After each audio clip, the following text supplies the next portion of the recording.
नमो अरिहन्ताणं नमो सिद्धाणं नमो आयरीयाणं नमो वज्रायाणं नमो लोये सौवसावूणं मोक्षमार्गस्य नेतारं वेत्तारं कर्मभूभृतां ज्ञातारं विश्वतत्त्वानां वंदे तत्गुणलब्धये। 1008 श्री मूलनायक आदिनाथ भगवान की जय। द्वासांग जिनवाणी माता की जय। आचार्य श्रेष्ठ आचार्य गुरुवर श्री 108 पूज्यपाद स्वामी महाराज की जय। आचार्य श्रेष्ठ आचार्य गुरुवर श्री 108 विद्यासागर जी महाराज की जय। जगत पूज्य निर्यापक श्रमण मुनि पुंगव श्री 108 सुधा सागर जी महाराज की जय। समस्त मुनि पूर्व कक्षा में हमने 6वें अध्याय का स्वाध्याय प्रारंभ किया था, जिसमें मुख्य रूप से आश्रव तत्व की व्याख्या की गई है। आश्रव किसे कहते हैं, कर्मों का आश्रव किन किन कारणों से या किन किन आत्म परिणामों से होता है, इसकी विस्तृत व्याख्या इस अध्याय में हम सभी को पढ़ने को मिलेगी। पूर्व कक्षा में हमने आश्रव की परिभाषा देखी थी, जिसमें इन्होंने बताया था कि काय, वचन और मन, इन तीनों की जो क्रिया होती है उसे योग कहते हैं और योग ही आश्रव होता है। योग को आश्रव से अलग नहीं किया, योग को कारण और आश्रव को कार्य इस रूप से इन्होंने स्वीकार नहीं किया। इन्होंने कहा वह योग ही आश्रव है, ऐसा इधर इन्होंने कहा है। योग की परिभाषा अपन ने पूर्व कक्षा में समझी थी, जिसमें इन्होंने कर्म प्रकृतियों के बारे में बताया था कि काय योग, वचन योग और मन योग, ये तीनों योग कौन कौन सी कर्म प्रकृतियों के उदय में प्राप्त होते हैं और किन किन वर्गणाओं का आलंबन लेने से इन तीनों योगों की क्रिया होती है। तब इधर इन्होंने बताया था कि वीर्यांतराय कर्म का क्षयोपशम, शरीर नाम कर्म का उदय और क्रमशः काय योग में 7 प्रकार की काय वर्गणाओं में से किसी एक वर्गणा का आलंबन लेते हैं, वचन योग में भाषा वर्गणा का आलंबन लेते हैं और मनोयोग में मनोवर्गणा का आलंबन लिया जाता है। ये तीनों भी योग एक इंद्रिय जीव के केवल एक काय योग होता है। वचन योग 2 इंद्रिय से प्रारंभ होकर के आगे के सभी जीवों में पाया जाता है, लेकिन मनोयोग केवल सैनी पंचेंद्रिय जीवों के ही होता है। मतलब जो पंचेंद्रिय सैनी पंचेंद्रिय जीव हैं उनके काय योग भी है, वचन योग भी है, मनोयोग भी है। जो 2 इंद्रिय से लेकर के असैनी पंचेंद्रिय तक के जीव हैं उनके 2 योग होंगे, काय योग और वचन योग, और जो 1 इंद्रिय जीव हैं उनके मात्र काय योग होता है। ये तीनों प्रकार के योग के निमित्त से आत्मा के प्रदेशों में जो परिस्पंदन होता है, ये तीनों की क्रिया अपन को समझनी है। मनोयोग, वचन योग और काय योग। जब मन के निमित्त से आत्म प्रदेशों में परिस्पंदन होता है तो मनोयोग होता है, जब वचन के निमित्त से आत्म प्रदेशों में परिस्पंदन होता है तो वचन योग है, और जब काय के निमित्त से आत्म प्रदेशों में परिस्पंदन होता है उसे हम काय योग कहते हैं। अब इसमें एक अपन को विशेष बात समझनी है कि जिस समय कोई मुनिराज हैं जिनको आहारक रिद्धि प्राप्त है और आहारक रिद्धि के साथ जब वो आहारक शरीर का निर्माण करते हैं, तब उस समय भले ही औदारिक शरीर उनके साथ है, औदारिक शरीर नाम कर्म का उदय भी है, लेकिन उस समय आहारक पुतला निकालते समय आहारक शरीर की जब रचना होती है या आहारक शरीर अभी अपने गंतव्य स्थान की ओर गया है, उस अंतर मुहूर्त के काल में आहारक शरीर नाम कर्म का उदय हो जाता है और उस समय केवल आहारक वर्गणाओं का ही ग्रहण होता है, ये औदारिक वर्गणाओं का ग्रहण नहीं होता है। ये अपन को समझना चाहिए। उस समय औदारिक इस शरीर के माध्यम से कर्मों का आश्रव नहीं होता है, उस समय जो आहारक पुतला निकला है, उस आहारक कायोग के माध्यम से कर्मों का आश्रव होता है। अब प्रश्न उठता है कि जिस समय जो जैसे विष्णु कुमार मुनि थे, और विष्णु कुमार मुनि ने विक्रिया रिद्धि के माध्यम से अपने शरीर को बड़ा किया और 700 मुनिराजों का उपसर्ग दूर किया, उस समय उनके कौन सा योग माना जाएगा? उस समय उनके काय योग में से जो 7 प्रकार की वर्गणाएं हैं, उन 7 प्रकार की वर्गणाओं में से कौन सी वर्गणा का आलंबन माना जाएगा? क्या उस समय वैक्रियक काय योग माने? नहीं। आप सभी सोच रहे होंगे कि उस समय वैक्रियक काय योग होगा, लेकिन उस समय वैक्रियक काय योग नहीं है। क्यों नहीं है? इसलिए नहीं है क्योंकि उनके वैक्रियक शरीर नाम कर्म का उदय नहीं है।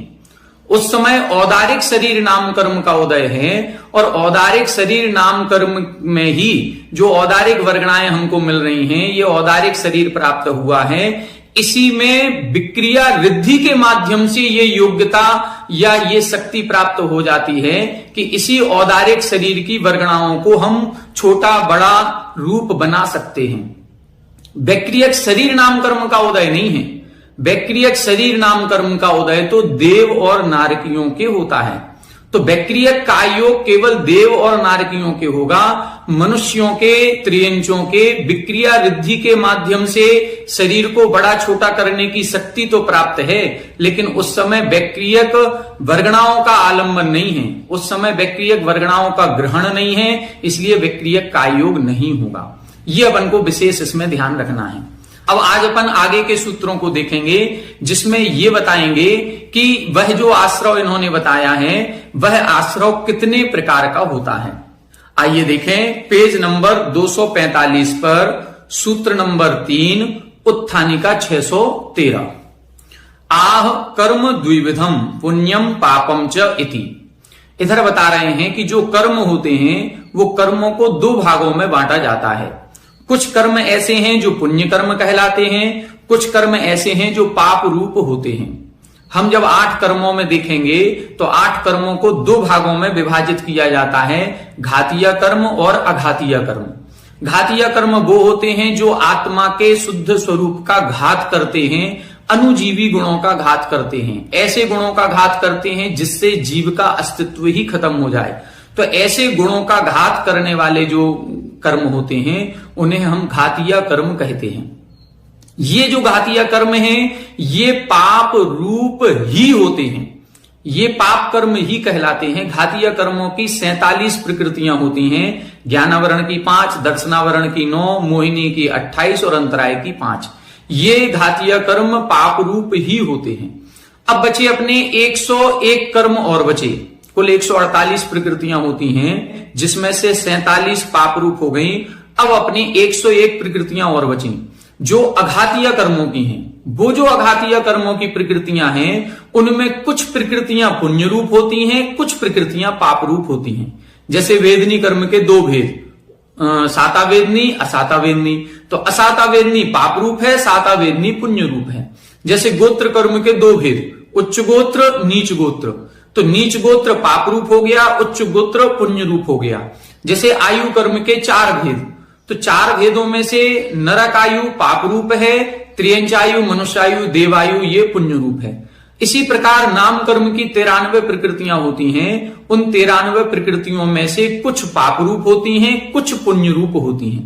कुल मिलाकर के जो 148 कर्म प्रकृतियां हैं उनमें जब हम भेद प्रभेद पुण्य और पाप का करते हैं तो 100 प्रकृतियां पाप रूप होती हैं और 68 प्रकृतियां पुण्य रूप होती हैं। अब ये तो 168 हो गई, होती हैं 148, तो फिर ये कैसे भेद हो गया? 100 पाप रूप हैं, 68 पुण्य रूप हैं। ये 20 प्रकृतियां ऐसी बढ़ जाती हैं कि स्पर्श, रस, गंध और वर्ण, ये जो 4 प्रकृतियां होती हैं इनके जो 20 उत्तर भेद होते हैं, ये 20 प्रकृतियां पुण्य रूप भी होती हैं और पाप रूप भी होती हैं। इसलिए इन 20 प्रकृतियों का ग्रहण दोनों के साथ हो जाता है। ये पुण्य में भी गिनी जाएंगी और पाप में भी गिनी जाएंगी, इसलिए 20 बढ़ जाती हैं, कुल 168 हो गई।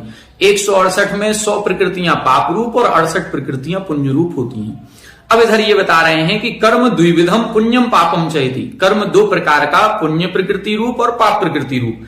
तस्य किम अविशेषेण योग आश्रव हेतु आहोस्वित अस्ति कश्चित प्रति विशेष इति अत्र उच्यते। अब यहां बता रहे हैं तस्य किम अविशेषेण। अविशेषण का मतलब बिना किसी विशेषता के सामान्य से जो हमारा काय योग वचन योग मन योग हो रहा है, क्या कोई भी काय योग वचन योग मन योग हम करें तो क्या पुण्य प्रकृतियों और पाप प्रकृति दोनों ही सामान्य से बंधती हैं, दोनों का ही सामान्य से आश्रय होता है, या कोई इसमें विशेषता पाई जाती है? तो उसका इधर विशेषता का कथन कर रहे हैं कि हाँ उसमें विशेषता होती है। ऐसे ही नहीं है कि कोई भी क्रिया करो पुण्य प्रकृति भी बन जाए और कोई भी क्रिया करो पाप प्रकृति भी बन जाए, नहीं, इसमें कुछ विशेषता होती है। वो विशेषता क्या है वो इधर बता रहे हैं। शुभः पुण्यस्या शुभः पापस्य, शुभः पुण्यस्या शुभः पापस्य। यहां बता रहे हैं कि शुभः पुण्यस्य, शुभ योग के द्वारा पुण्यस्य यानी पुण्य प्रकृतियों का आश्रय होता है, और अशुभः पापस्य, जो अशुभ योग होगा वो पाप प्रकृतियों के आश्रय में कारण बनेगा। अब मन योग वचन योग और काय योग जो 3 योग बताए थे, इन योग को भी 2 भागों में बांट दिया, शुभ योग और अशुभ योग। शुभ योग से पुण्य प्रकृतियां बनती हैं और अशुभ योग से पाप प्रकृतियां बनती हैं। ये अपन को समझना चाहिए। देखें शुभ योग क्या है और अशुभ योग क्या है। 614 कहा शुभो योगः को वा अशुभः। ये शुभ योग क्या है और अशुभ योग क्या कहलाता है। देखें प्राणातिपात अदत्तादान मैथुनादि ही अशुभः काय योगः। अशुभ काय योग किसे कहेंगे? प्राणातिपात, ऐसी शरीर की क्रियाएं जिनसे प्राणातिपात, प्राणों का अतिपात होता है, प्राणों का घात होता है, अर्थात हिंसा होती है। यदि हम चल रहे हैं, उठ रहे हैं, बैठ रहे हैं, कोई भी क्रिया शरीर के माध्यम से कर रहे हैं और उसमें यदि किन्हीं जीवों की हिंसा हो रही है तो फिर वो अशुभ काय योग कहलाएगा। दूसरा अदत्ता दान। अदत्त दान का मतलब है बिना दी हुई वस्तु को ग्रहण करना। यदि हम किसी व्यक्ति की कोई भी भूली हुई रखी हुई कोई वस्तु है पड़ी हुई, उसको हम बिना दिए हुए ग्रहण कर रहे हैं, अपने हाथों से उठा रहे हैं, ले जा रहे हैं, अपने बैग आदि में छुपा के रख रहे हैं, तो फिर उस समय जो हमारी काय की क्रिया हो रही है वो भी अशुभ काय योग कहलाएगा। और मैथुन आदि ही, और जो अब्रह्म का सेवन किया जाता है, मैथुन आदि क्रियाएं होती हैं, ये भी अशुभ काय योग के अंतर्गत आएगा। कुल मिलाकर के जो 5 पाप हैं, उन 5 पापों में जो काय की प्रवृत्ति होती है वो सभी की सभी अशुभ काय योग के अंतर्गत आएगी। अशुभ वचन योग क्या है? अनृत भाषण, परुष, असभ्य वचनादि अशुभो वाग योग। अनृत भाषण, अब वचन संबंधी बात करेंगे तो अनृत भाषण झूठ बोलना, परुष असभ्य वचनादि, परुष यानी कठोर, और असभ्य जो अशोभनीय वचन है, ऐसे वचनों का बोलना, ये अशुभो वाग योग। इसको हम अशुभ वचन योग कहेंगे। या तो हम झूठ बोल रहे हैं या फिर हम बोल तो सत्य रहे हैं लेकिन ऐसा सत्य बोल रहे हैं जो दूसरों को हृदय में ठेस पहुंचाने वाला है, दूसरों की निंदा कर रहे हैं, दूसरों की बुराई कर रहे हैं। असभ्य, असभ्य का मतलब है गाली आदि, अपशब्द आदि शब्दों को बोलना, ये सब अशुभ वचन योग के अंतर्गत आएगा। तो अशुभ काय योग में हिंसात्मक, चोरी की या मैथुन आदि की जो क्रियाएं हो रही हैं काय संबंधी, वो सभी अशुभ काय योग है। झूठ बोलना या गाली आदि देना, अपशब्द बोलना या कठोर वचन बोलना, निंदा आदि करना, ये अशुभ वचन योग है। और वध, चिंतन, ईर्ष्या, असूयादि अशुभो मनोयोग। अशुभ मनोयोग क्या है? वध चिंतन, किसी के मारने का चिंतन करना। हम मार नहीं रहे हैं लेकिन मन ही मन में सोच रहे हैं ये कब व्यक्ति मरेगा, इसको हम कैसे मारें, कैसी प्लानिंग करें। मन में यदि उस किसी भी जीव के, किसी भी व्यक्ति के मारने का विचार चल रहा है तो वो अशुभ मनोयोग है। ईर्ष्या, असूयादि, ईर्ष्या परिणाम होना, अपने पड़ोसी से, अपने रिश्तेदारों से, अपने किसी भी शत्रु पक्ष से, कोई भी जीव है, कोई भी व्यक्ति है, उससे ईर्ष्या का भाव होना, जलन का भाव होना, यदि ये कोई परिणाम हमारे हो रहे हैं, राग द्वेष परिणाम, संक्लेशित परिणाम हो रहे हैं, तो वो अशुभ मनोयोग कहलाएगा। तो इस प्रकार से 3 योग इधर इन्होंने बता दिए, अशुभ काय योग, अशुभ वचन योग, अशुभ मनोयोग। अब इन 3 प्रकार के अशुभ योग होने से, 3 प्रकार की क्रियाएं होने से अशुभ पापस्य अर्थात पाप कर्म का आश्रव होता है। अब देखें, ततो विपरीतः शुभः, और इन 3 योगों से विपरीत कर दें, ये जो 3 क्रियाएं बताई हैं इन 3 क्रियाओं का उल्टा कर दें, वो शुभः, वो शुभ क्रियाएं कहलाएंगी। शुभ मनोयोग, शुभ वचन योग, शुभ काय योग। जैसे इस प्रकार से चलना, इस प्रकार से क्रिया करना कि किसी जीव की हिंसा ना हो, अब ब्रह्म में प्रवृत्त नहीं होना, किसी की चोरी आदि नहीं करना, इस प्रकार की हम जब क्रियाएं करेंगे, प्राणियों को बचाते हुए क्रिया करेंगे, जैसे मुनिराज ईर्या समिति से चलते हैं, जैसे मुनिराज अपने आदान निक्षेपण समिति से कोई भी वस्तु को उठाते हैं और रखते हैं, परिमार्जन करके सारी क्रियाएं करते हैं, तो उनकी वह क्रिया शुभ काय योग के अंतर्गत आ जाएगी। अशुभ शुभ वचन योग क्या कहलाएगा? हम झूठ बोलने का त्याग कर दें, हम किसी की निंदा नहीं करेंगे, बुराई नहीं करेंगे, अपशब्द आदि नहीं बोलेंगे, ऐसा सत्य भी नहीं बोलेंगे जो दूसरों के कष्टकारक है। तो उस समय ऐसे जो हित मित प्रिय वचन होते हैं, भाषा समिति का पालन करते हुए जो वचन योग बोला जाता है, उसे हम शुभ वचन योग के अंतर्गत रखेंगे। और शुभ मनोयोग क्या कहलाएगा? दूसरों के हित की बात सोचना, ईर्ष्या नहीं करना, दूसरों के बद आदि का चिंतन नहीं करना, दूसरों का कल्याण कैसे हो, इस प्रकार से जब मन में भाव आता है तब उसको हम बोलते हैं शुभ मनोयोग। तो ये विपरीत कर दें, इसका विपरीत कर देंगे तो शुभ हो जाएगा, और जैसा इन्होंने बताया है उस तरह की क्रियाएं करेंगे तो अशुभ कहलाएगा। कथम योगस्य शुभाशुभत्वम, ये अब पूछ रहे हैं कि योग का शुभपना और अशुभपना किस कारण से है, हम क्यों बोल रहे हैं कि ये शुभ क्रियाएं हैं, ये अशुभ क्रियाएं हैं। तब इधर बता रहे हैं शुभ परिणाम निवृत्तो योगः शुभः, जो शुभ परिणाम पूर्वक रचा जाता है उसे शुभ योग कहते हैं।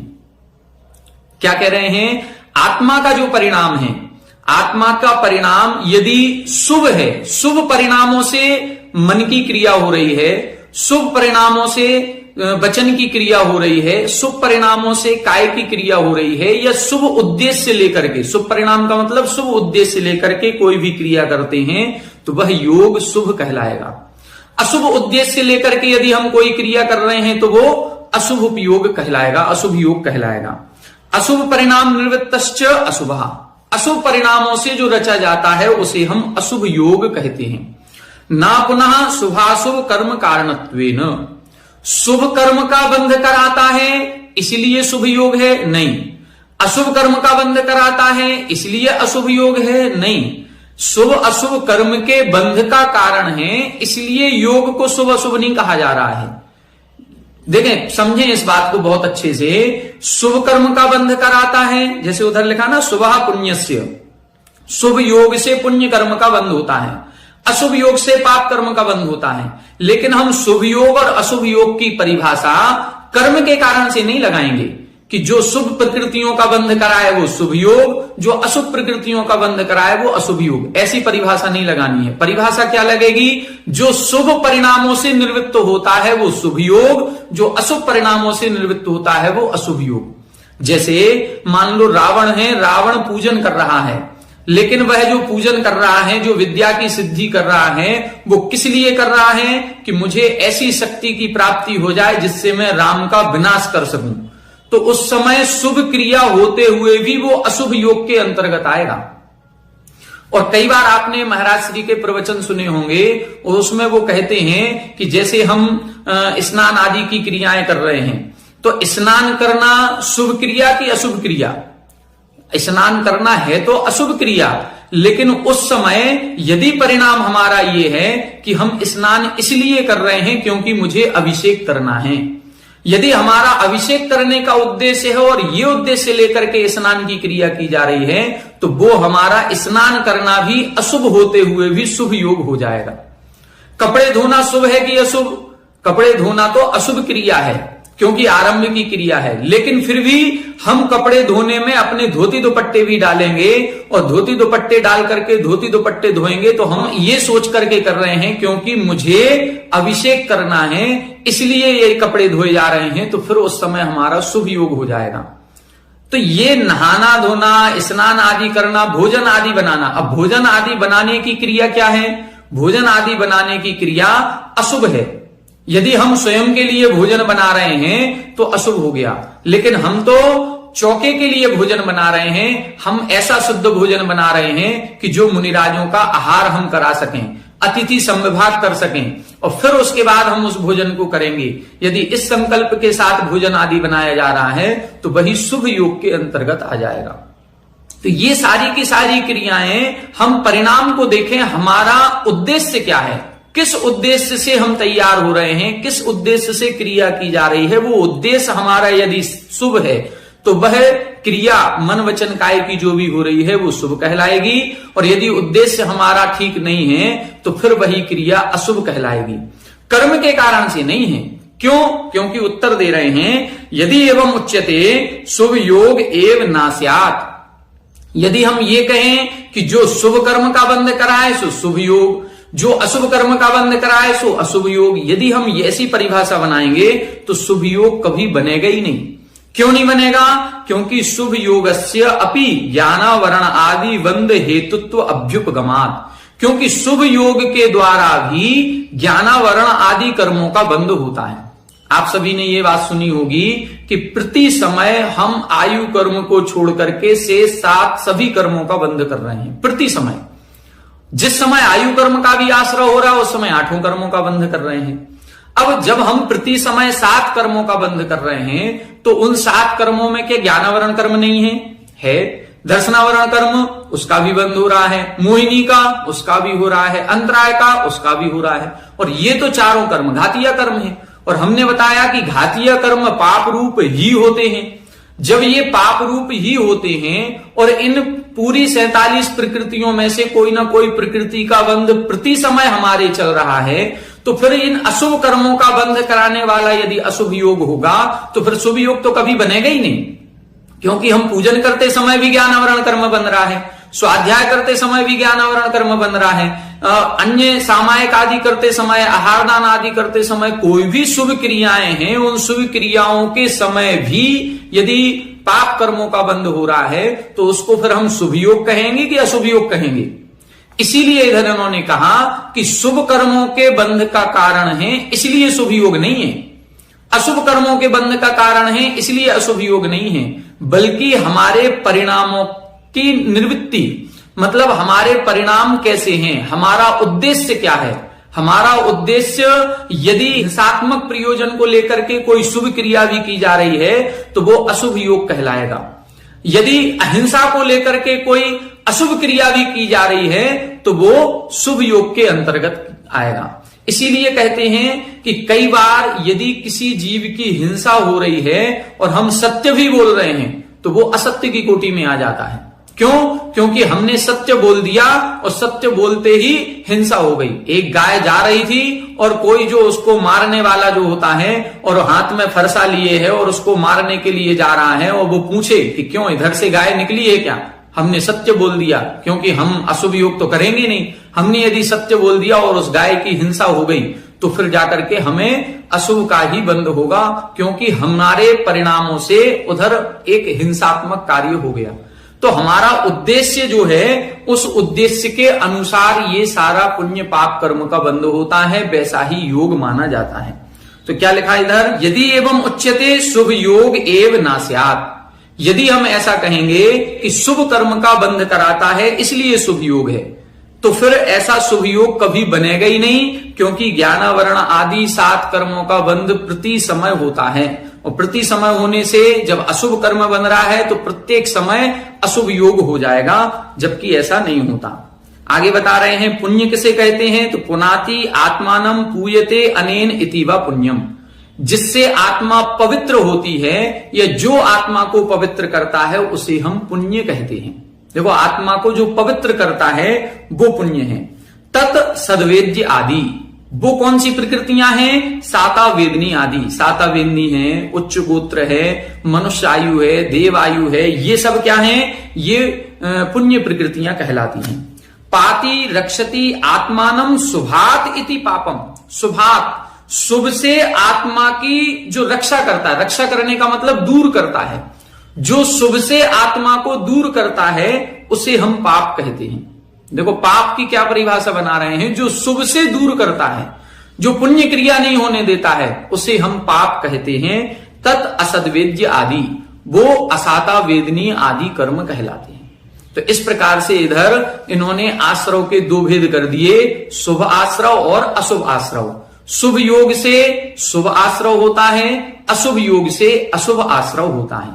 शुभ योग किसे कहते हैं, जो शुभ उद्देश्य से लेकर के क्रिया की जाती है वो शुभ योग है। जो अशुभ उद्देश्य से लेकर के अशुभ परिणामों से जो क्रिया की जाती है उसे हम अशुभ योग कहते हैं। आगे देखें 615। आह किम अयम आश्रवः सर्व संसारिणाम समान फलारंभ हेतु आहुस्वित कश्चित अस्ति प्रति विशेष इत्यत्र उच्यते।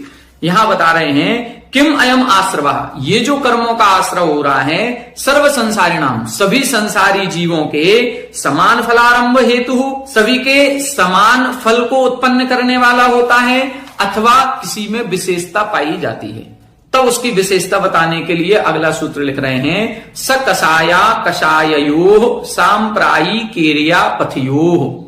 स कषाया कषाययोः सांप्रायी केरिया पथयोः। यहां बता रहे हैं स कषाय अकषाययोः। यहां दो शब्द हैं, स कषाय और अकषाय। फिर लिख रहे हैं सांप्रायी केरिया पथयोः। यहां भी दो शब्द हैं, सांप्रायिक और ईरियापथ। अब इनको क्रम से संबंध करना है, सकसाय सांप्रायिक, अकसाय ईरियापथ। मतलब सकसाय कसाय सहित जीवों के जो आश्रव होता है वो सांप्रायिक आश्रव कहलाता है, और अकसाय यानी कसाय रहित जीवों के जो आश्रव होता है वो ईरियापथ आश्रव कहलाता है। अब यहां पर जो आश्रव के भेद किए जा रहे हैं ये जीवों की अपेक्षा करे जा रहे हैं। अभी अपन ने जो दो भेद किए थे वो परिणाम की अपेक्षा किए थे, शुभ परिणाम और अशुभ परिणाम। यहां पर जो भेद कर रहे हैं ये स्वामी की अपेक्षा से कर रहे हैं कि वो जो जीव है जो कर्मों का आश्रव कर रहा है वो दो प्रकार का है, एक कसाय सहित जीव और एक कसाय रहित जीव।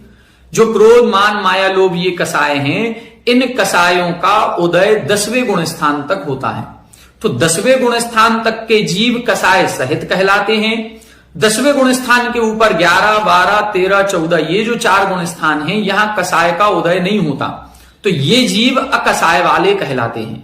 तो जो कसाय सहित जीव हैं उनके जो आश्रव होता है वो सांप्रायिक आश्रव कहलाता है।